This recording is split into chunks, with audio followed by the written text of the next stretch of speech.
In fall 2024, Emily Chen, a digital archivist working for the Blackwood Historical Society, was organizing a set of old photos donated by the estate of Theodore Blackwood, a well-known figure from London's high society in the late 1800s.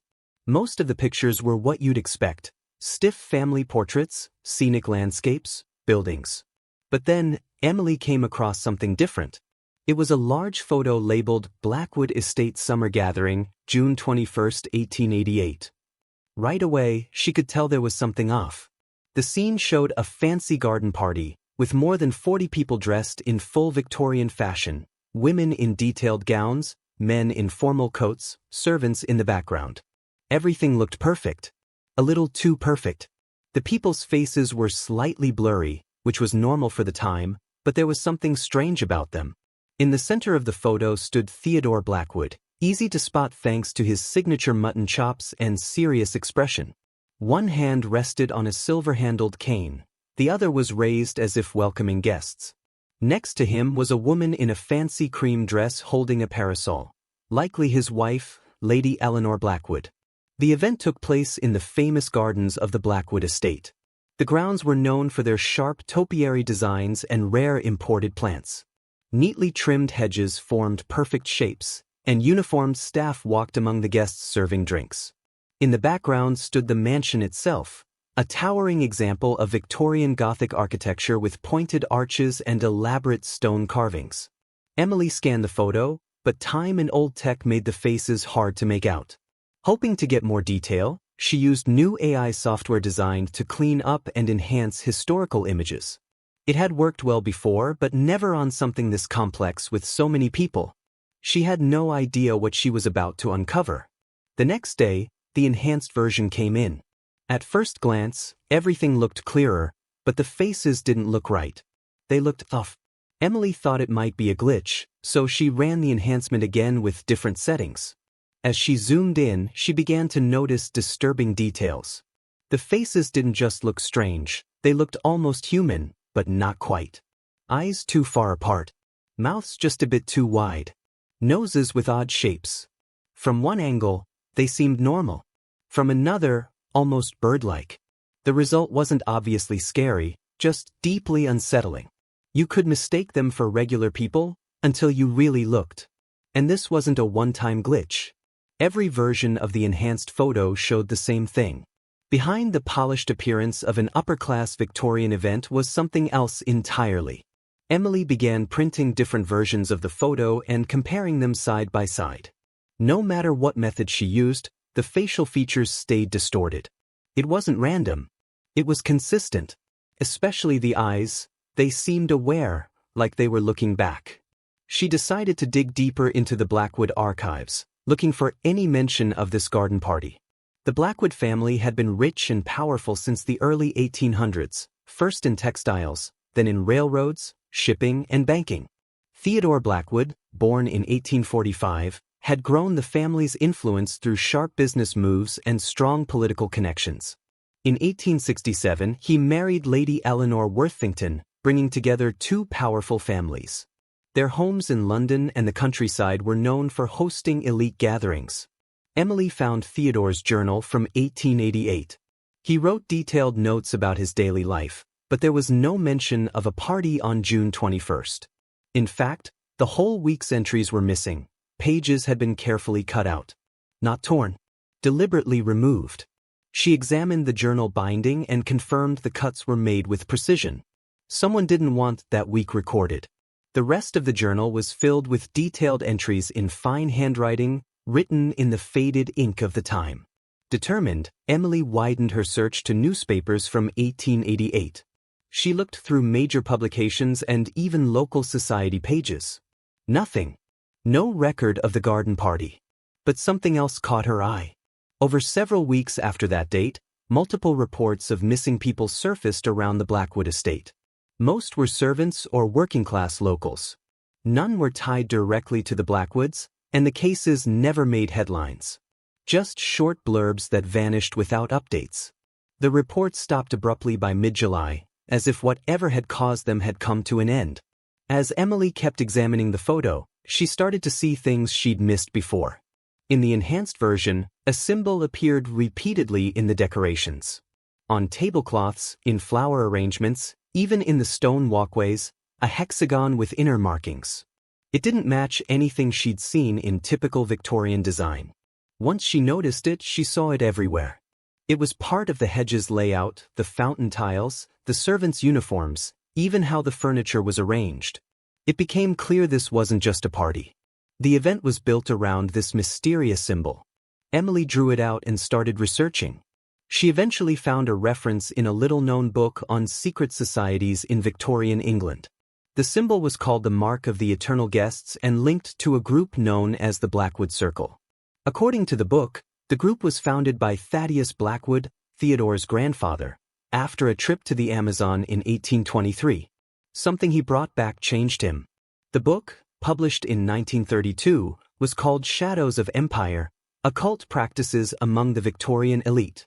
Most historians dismissed it as sensational, but the author, Dr. Malcolm Winters, had once been an Oxford anthropology professor before resigning under strange circumstances.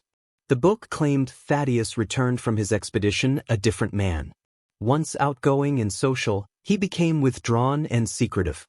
He started holding private meetings for the wealthy and powerful. These eventually turned into the Blackwood Circle, a group shrouded in mystery. That night, with a storm outside, Emily took a bold step. She used facial recognition software to compare the garden party guests with known historical figures. Nothing matched. Not a single person.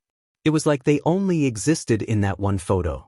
Emily expected at least a few guests to show up in portraits or public records from the time. But there were no matches at all. It didn't make sense. Then, things took a darker turn.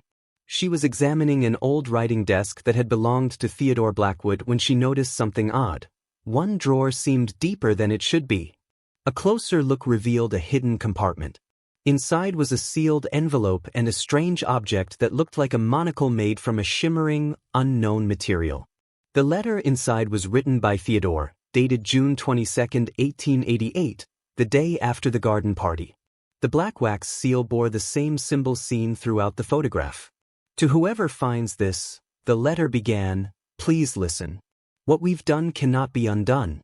The ritual is complete, and they accept it. They now walk among us, wearing faces that seem human, but aren't." The letter warned that the group thought they could control these beings to gain power and extend life. But they were wrong. These entities didn't follow human rules. The party had been a harvest. Theodore said he survived only because he watched from a distance, too afraid to speak out. Now, he was being hunted. He warned that anyone reading the letter could be next. The object in the envelope, the monocle, was said to reveal their true form. But once you saw them, they could see you too. Theodore urged the reader to destroy the letter and the photo and forget the Blackwood name. His handwriting in the letter was shaky and rushed, nothing like the calm, neat script in his journals. The paper was well preserved but clearly written in fear. Emily, shaken but curious, examined the strange monocle. The lens wasn't glass. It had a pearly surface that shifted colors depending on the angle. The metal frame felt warm to the touch, and etched into it were the same strange symbols. Ignoring her instincts, she looked at the enhanced photo through the monocle. What she saw would haunt her forever. The faces weren't faces. They were something else entirely. Features twisted in ways that made no sense. And the eyes, they were alive. Watching her. They knew she could see them now. Looking through the strange lens, everything changed. The garden and clothing stayed the same, but the people's faces, if you could still call them that, were no longer even distorted human versions. What Emily saw now defied logic. Their features folded in on themselves as if space bent in ways it shouldn't. Some had multiple eyes arranged in spiral patterns. Others had mouth-like shapes, but they were placed where mouths shouldn't be, and shaped in ways that didn't make sense. And then they all turned to her. Not figuratively. Not metaphorically. As she stared into the photo, it was like the people, these beings, became aware of her. She wasn't just looking at them. They were looking back. Emily tried to reason with herself. There had to be a scientific explanation. Maybe the lens was coated in something, some kind of hallucinogen that triggered a reaction on contact. She decided to get it analyzed. She reached out to Dr. Marcus Reed, a trusted colleague at the university and an expert in unusual materials. Dr. Reed, it's Emily Chen from the Historical Society. I need your help with something strange. Emily, great to hear from you. What kind of strange? I found an object that looks like a monocle, but the lens isn't glass. It's unlike anything I've seen before. I'd like you to analyze it. Sounds fascinating. Bring it over. And if you're seeing distortions through it, maybe it's chemically treated. Victorians were into all sorts of experiments. He asked her to bring the photographs too. Dr. Reed was a seasoned academic. He'd analyzed everything from ancient artifacts to lost Victorian-era materials. If anyone could make sense of this, it was him. But just as Emily was getting ready to leave, something odd happened. She was shutting down her computer when she noticed the image had changed. One figure in the background, a tall man in a black suit, had moved. He'd been partially hidden before. Now, he stood clearly in the foreground, with his long fingers resting on another guest's shoulder. And he was looking right at the camera. That shouldn't be possible. A digital image doesn't move on its own. She quickly took screenshots and backed them up in 3 places: her university drive, cloud storage, and a USB stick. As she kept looking, another figure had moved too. A woman in a white dress now faced the camera directly. She hadn't been facing that way before. Nothing else in the photo had changed, just them. Shaken but determined, Emily headed to the university. The drive felt unusually long. She couldn't shake the feeling that she was being watched. Twice, she thought she saw someone dressed in old-fashioned clothes standing by the road. But each time she looked back, no one was there. I'm letting this get to me, she told herself. Stick to the facts. The university campus was quiet. Late afternoon sunlight stretched shadows across the old Gothic-style buildings. Students moved between classes, but no one paid her much attention as she reached the material sciences building, modern, sleek, all glass and steel. When she arrived at the lab, the door was slightly open. Marcus? She called. Inside, the lab was spotless. Stainless steel counters lined with high-end equipment, glowing monitors displaying molecular models, and storage cabinets filled with chemicals and reference materials. But Marcus wasn't there, just a steaming mug of coffee on the desk. I brought the items we talked about, she said aloud. Then she spotted something strange. On his desk was a stack of printed photographs, different versions of the garden party image. But these weren't hers. The enhancements were different. The angles were different. And some of the people weren't the same. There were guests in these photos that didn't appear in her original at all. And their features, even without enhancements, they didn't look human. How is this possible? She whispered. I never sent these to him. Just then, Marcus walked in. You startled me, she said. Sorry. I was in the back, getting equipment ready. He looked calm and composed, dressed like always in his tweed jacket with elbow patches. His silver hair was neatly combed, his posture perfect. He showed no reaction to her obvious concern. Marcus, where did you get these photos? I didn't send them. He replied evenly, a colleague from anthropology brought them by last week. He found them in an old archive they're sorting through. That can't be. This photo was locked away in the Blackwood collection until last week. Only one exists. Maybe it's a different version. Same event. No, she said firm. It's the same. Identical, down to the guest placement. Let me see the monocle, he said. She hesitated but handed it to him. Have you noticed anything odd about the faces in the photo? She asked. He studied the object carefully, tracing the strange symbols etched around its frame like someone who already knew what to look for. Yes, he said. They look different, especially with enhancement. His tone was calm, too calm. His fingers moved over the monocle with unusual familiarity. What happened to your anthropology colleague? She asked. Dr. Lawrence? Took sudden leave. Family emergency. Emily's stomach dropped. Dr. Lawrence had been famously reliable, never missed a day in over 15 years. Even a broken leg hadn't kept him home. A sudden emergency didn't fit. A noise came from the back room. Something heavy shifting, or something moving. What was that? She asked. Probably a janitor, he said. Now, let's take a look.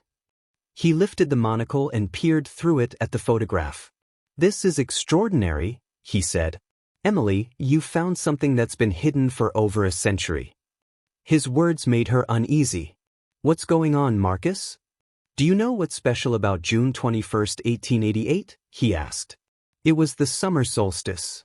Exactly. The longest day of the year. When the line between worlds is thinnest. A perfect time for a ritual. Emily's breath caught. He had just used a phrase that appeared only in Theodore Blackwood's letter. A letter no one else had seen. A letter she hadn't mentioned to anyone. How do you know that term? She asked. The Blackwood Circle didn't end with Theodore, Marcus said quietly. Some traditions carry on. Emily began backing toward the door. I should go. You need time to study the lens anyway. I'm afraid I can't let you leave, Emily, he said softly. Not now that you've seen them. And not now that they've seen you. She grabbed the door handle, but it was locked. Panic surged. They were alone. The lab was tucked away in a quiet corner of campus. No one would hear her. Let me out, Marcus. You don't understand what you've uncovered, he said. The Blackwood Circle made contact with entities from another plane of existence. They offered us knowledge, power, and extended life. All they asked for in return was space. Space. They can't fully exist here unless we give them bodies. Human ones. Emily stared in horror. The garden party? She asked. A selection process, he said. The circle chose people of importance. People whose disappearance would matter, but whose influence could be used. That's why they were chosen. His voice began to change, still familiar, but layered with something else. His face remained the same, but his eyes, something behind them wasn't right. His features began to flicker, almost slipping out of place for a split second before snapping back. Emily could barely keep her focus. Shadows moved strangely in the room.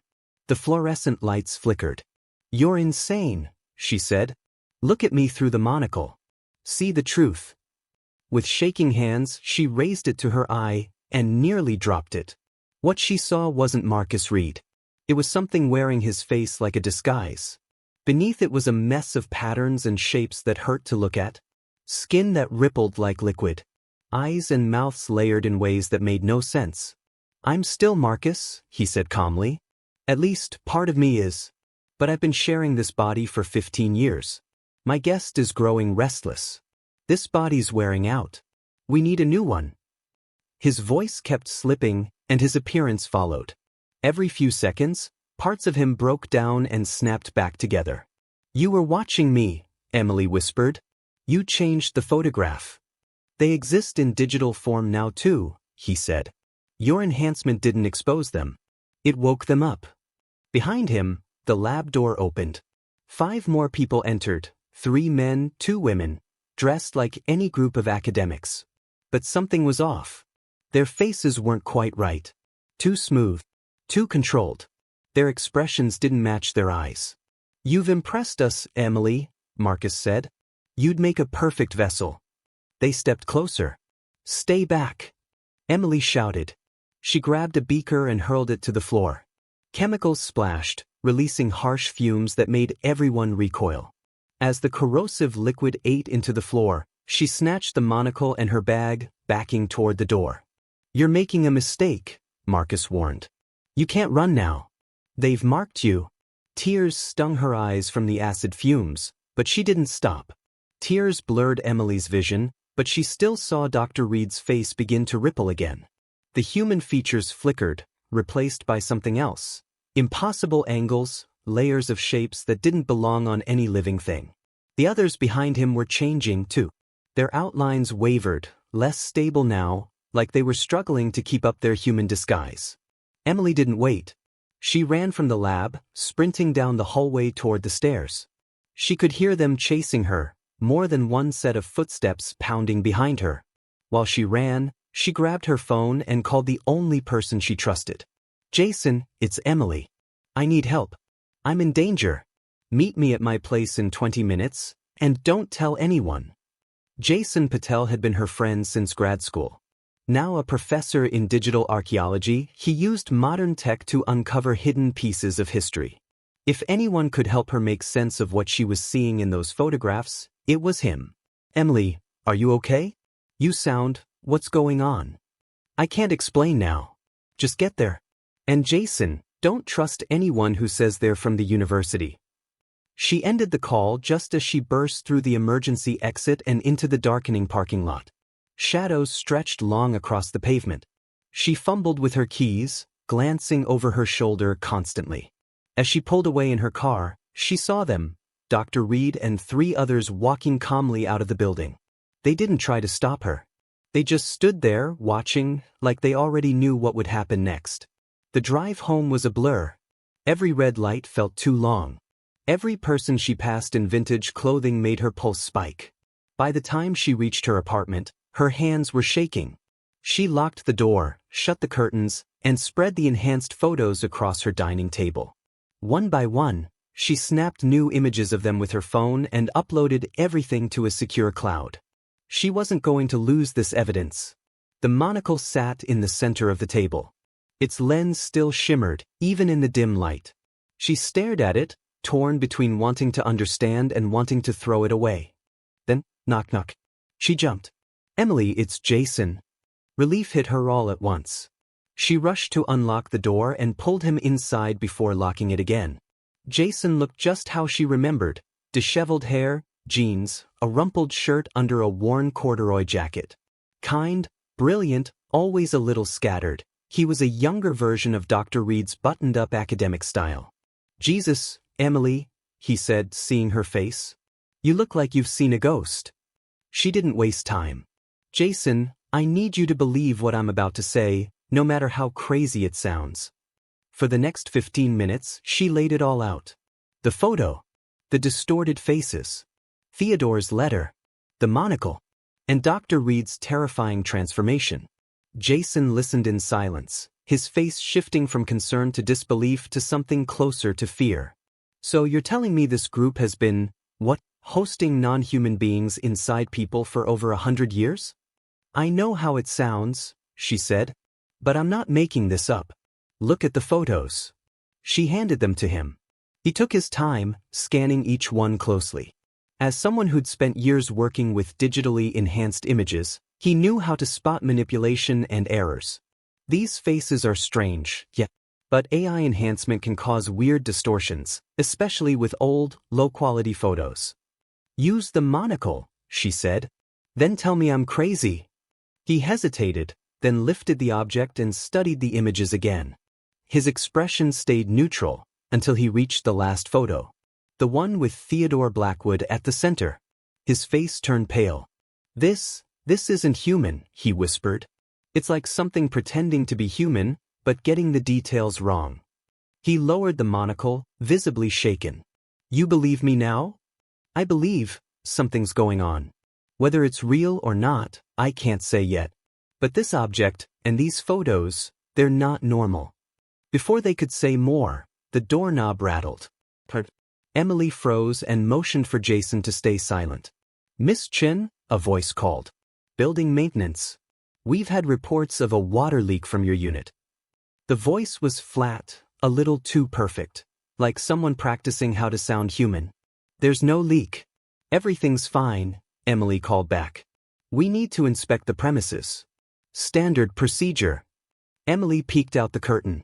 In the parking lot below, Dr. Reed stood beside an unmarked van. 3 others in coveralls were positioned around the building. They found me, she whispered. Jason, is there another way out? Fire escape, bedroom window. But we need to move now. She grabbed her bag, stuffed the photos and monocle inside, and headed to the back room. The pounding on the door grew louder. Miss Chen, open the door. Now. The voice had changed, deeper, colder, less human. The door frame cracked under the pressure. Whoever was out there wasn't pretending anymore. In the bedroom, Jason helped her open the window. The fire escape was old and rusty but held steady. Emily climbed out first, but just as Jason was about to follow, he grabbed her wrist. Emily, wait. She turned back. Jason's face had changed, slightly, but unmistakably. His eyes were glassy and still, his voice too calm. They found you fast. Almost like someone told them where to look. What are you talking about? She asked, her voice shaking. Let's go. Jason smiled, but it didn't reach his eyes. I've been with the Circle for years. We've been watching you since you joined the society. You always had the right mind, the right instincts. We knew you'd make a perfect host. Emily's heart sank. She tried to pull away, but his grip tightened. It didn't hurt, but it was inhumanly strong. When did they get to you? She asked. Get to me? He laughed softly. I invited them in. It's an honor, Emily. Some of us still understand that. Suddenly, the front door crashed open behind them. Emily made a split-second choice. She lunged forward instead of pulling away, catching Jason off guard. She shoved him back into the room, slammed the window shut, and scrambled down the escape. She didn't look back. She ran into the night with the bag clutched to her chest, the proof of a horror that had hidden behind polite society for over 100 years. For the next 3 days, Emily stayed on the move. Cheap motels, cash payments, fake names. She avoided the internet and used public computers to research everything she could about the Blackwood Circle. She posted copies of the enhanced photos to fringe forums about the paranormal and secret history. It was a long shot, but someone might believe her. Digging into records, she learned that the Blackwood family line officially ended in 1932 when Theodore's grandson died with no heirs. Their wealth was split among charities and universities, including the one where Dr. Reed worked. Even the Blackwood Historical Society was created from that estate, meant to preserve the family's legacy. But what Emily found next chilled her. Every 30 years since 1888, there was a spike in missing persons reports linked to places tied to the Blackwood family, either their old homes or organizations they funded. And every time, it happened right after the summer solstice. The people who vanished? Always the ones no one would look for. The loners. The poor. The forgotten. On day 4, she made a choice. She couldn't keep running. Someone had to stop them. She used a burner phone to reach out to Sofia Vega, an investigative reporter known for exposing powerful, secretive groups. Emily didn't sugarcoat it. I have proof of a group hiding non-human entities inside people since the 1880s. They're still active. I need your help. Sofia had brought down politicians and exposed global conspiracies. She was exactly the person Emily needed. To Emily's surprise, Sofia agreed to meet in public. They met the next day at a cafe. Emily arrived early, choosing a table near the door with a clear view of the room. She kept the monocle in her pocket. Her laptop, filled with files, sat on the table. When Sofia walked in, Emily recognized her right away, sharp-featured, confident, and calm. A woman used to hearing impossible stories and finding the truth in them. Ms. Chen? I'm Sofia Vega. Emily nodded. Thanks for coming. I know this is going to sound insane, but please, look. She opened the laptop, showed the photos, told the whole story. The symbols. The disappearances. The people who weren't people. Sofia listened without interrupting, jotting down notes. No judgment. Just focus. May I see the monocle? She asked. Emily handed it over.